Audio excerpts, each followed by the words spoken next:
Wanneer laas het jy probeer om 'n psigiater aan die hande te kry?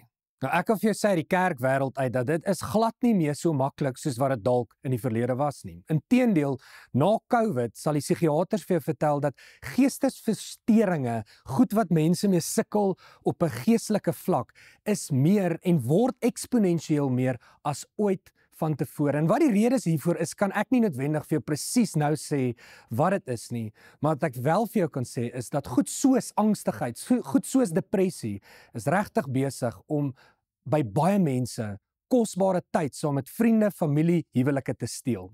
Wat is angstigheid? Angstigheid is hierdie vermoë wat ek en jy ontwikkel om vreesaanjaend oor die toekoms te dink en bekommerd te wees oor die toekoms, selfs al het goed nog nie eers gebeur nie. Ons raak bekommerd oor goed en dit het nog geen effek eintlik op my lewe gehad nie. Ek weet nie met wie jy al almal gepraat het oor jou angstigheid nie. Ek weet nie wat jy al alles probeer het om iets aan angstigheid te doen nie, maar ek kan wel vir jou sê dat Jesus het 'n paar baie goeie antwoorde. Inteendeel in Matteus 6 som hy sy hele storie op. Hy sê eerstens: wees rustig oor wat jy gaan eet en drink. Ek sal vir jou sorg. Wees rustig vir die klere wat jy aantrek, ek sal vir jou sorg. As ek vir die voël sorg, beloof ek vir jou, ek sal jou nie agterlaat nie. Hy sê hy sal sorg en al wat jy hoef te doen is om jouself te bekommer oor die dag van vandag. Wat kan ek vandag doen om jou te help om grounded te wees in die plek waar jy nou is?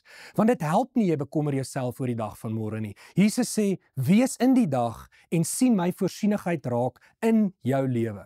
Dis net voor dit leer Jesus sy disippels bid, dan sê hy vir hulle, gee ons vandag ons daagse brood. Met ander woorde, dit wat ek vandag nodig het, gee dit vir my.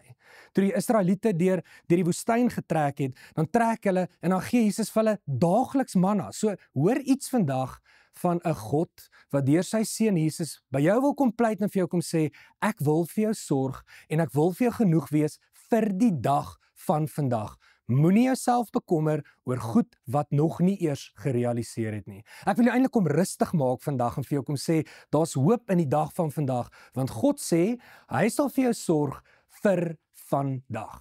Ek wil egter ook by jou kom pleit, dat as jou angstigheid 'n probleem in jou lewe raak, en jy kan nie meer nugter dink oor die lewe nie, as jy agterkom dat dit is vir jou onmoontlik om te probeer sin maak van jou lewe en 'n klomp verhoudinge val uit mekaar uit, dan is die tyd nou om iets daaraan te doen. Kan ons jou help? Kan ons jou in kontak bring met die regte mense wat hierdie angstigheid, die angel uit angstigheid in jou lewe kan trek?